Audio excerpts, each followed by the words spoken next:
कांग्रेस की हाल ही में एक बैठक हुई है। राहुल गांधी को वो राष्ट्रीय अध्यक्ष देखना चाहते हैं कांग्रेस का। हरियाणा कांग्रेस की मैं बात कर रहा हूँ। एक प्रस्ताव पारित हुआ है, उसको लेकर कोई टिप्पणी करना चाहेंगे?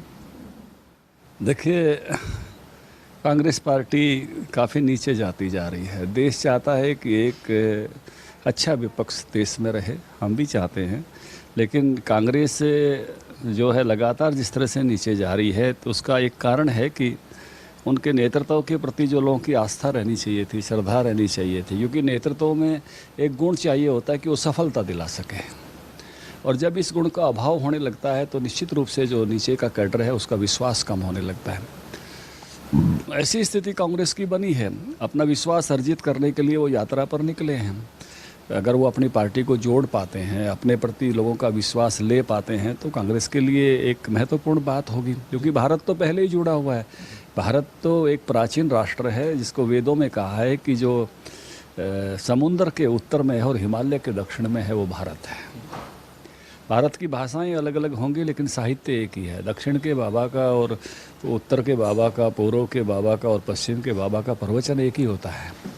भगवान शिव हिमालय पर भी हैं, रामेश्वरम में भी हैं, तो सोमनाथ में भी हैं, तो असम के शिव सागर में भी हैं। भगवान श्री कृष्ण कुरुक्षेत्र में भी हैं, तो वृंदावन में भी हैं, तो गुरुवायूर में भी हैं, तो मणिपुर के जो है गोविंद मंदिर में भी हैं, तो भगवान जगन्नाथ हैं, जगन्नाथपुरी में, द्वारका में द्वारकाधीश हैं, आवन शक्तिपीठ हैं। तो पूरा देश तो पहले ही एक आत्म है। इसकी विविधता जो है ऊपरी है। इसलिए किसी भी हिस्से में बैठा हुआ कवि जब भारत माँ के गीत गाता है, वंदे मातरम गाते हैं बंकिम चंद्र, तो किस तरह से पूरे भारत को उसमें पिरोते हैं। और किस तरह से कोई राजस्थान का कवि भी गीत गाता है तो वहाँ बंगाल जैसी हरियाली नहीं है, तो वो भी कहता है चांदी सी धर चमके, तो वहाँ भी वो उस रेतीली भूमि की भी प्रशंसा उसी प्रकार से करता है। तो भारत तो एकात्म है, लेकिन अपनी पार्टी को जोड़ पाते हैं तो उनके लिए एक अच्छी बात होगी। सर, एक सवाल ये भी है कि अभी हाल ही में बीजेपी के राष्ट्रीय अध्यक्ष जेपी नड्डा का एक बयान आया था। उन्होंने कहा था कि बीजेपी अपने विचारधारा से यूं ही चलती रही तो क्षेत्रीय पार्टियां एक दिन खत्म हो जाएंगी। उस पर डिप्टी सीएम दुष्यंत चौटाला का बयान भी आया कि ऐसा नहीं होने वाला, वजूद रहेगा और हमेशा के लिए रहेगा। इस पर आप क्या कहना चाहेंगे? बीजेपी के प्रदेश अध्यक्ष होने के नाते अध्यक्ष कह रहे हैं कि एक दिन पार्टियां रीजनल खत्म हो जाएंगी, यूं ही चलते रहे, आप क्या कहेंगे? देखिए, एक समय था राजीव गांधी की डेथ के बाद देश में खंडित जन आदेश आने लगा था और रीजनल छत्रप बहुत बड़े बड़े हो गए थे और बड़े बड़े विद्वान व्याख्या करने लगे थे कि राज्यों के जन आदेश का जोड़ ही भारत का जनादेश है। ये हमने अटल जी के समय में भी देखा, नरसिंह राव जी के समय में भी देखा, मनमोहन सिंह जी के समय में भी देखा।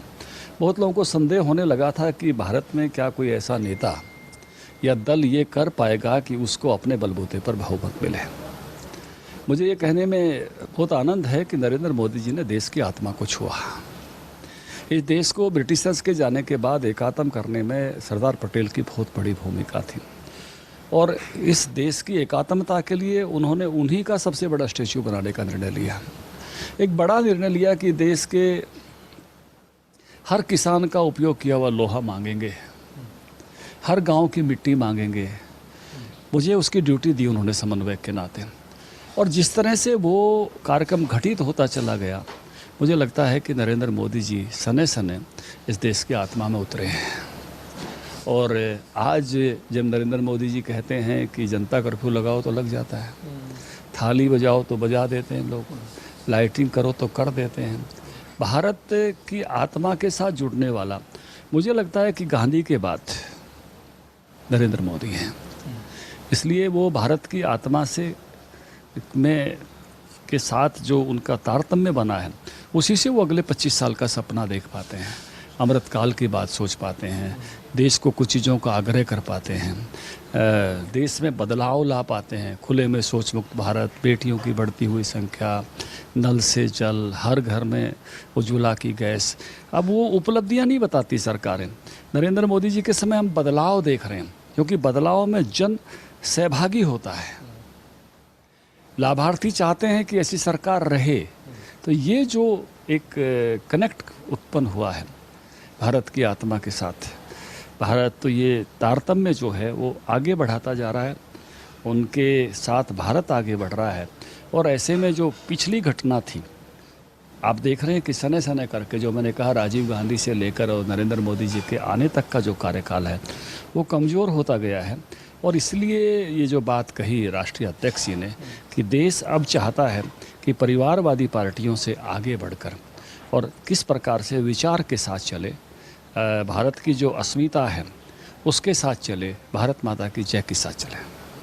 लेकिन क्या फिर वजूद जो नहीं रहेगा, ये इस तरह की बातें हो रही हैं क्षेत्रीय पार्टियों की, लेकिन हरियाणा में आप गठबंधन के सारे सत्ता में हैं और अभी रूटीन की बैठकें भी हो रही है। जेपी नड्डा जी आए थे हाल ही में, तो रूटीन की बैठकें भी अब चलेंगी, गठबंधन को मजबूती भी देने का प्रयास होगा इसी क्षेत्रीय पार्टी के साथ। देखिए, हमारा गठबंधन है और गठबंधन के साथ हम यहाँ आराम से हैं और मुझे लगता है गठबंधन जारी रहेगा। बहुत बहुत शुक्रिया हमसे बातचीत करने के लिए। तो ये थे बीजेपी के प्रदेश अध्यक्ष जिन्होंने बेबाकी से कई मुद्दों पर बातचीत की है। कैमरामैन सूरज के साथ मैं कमल कौशिक, पंचकुला, खबरें अभी तक।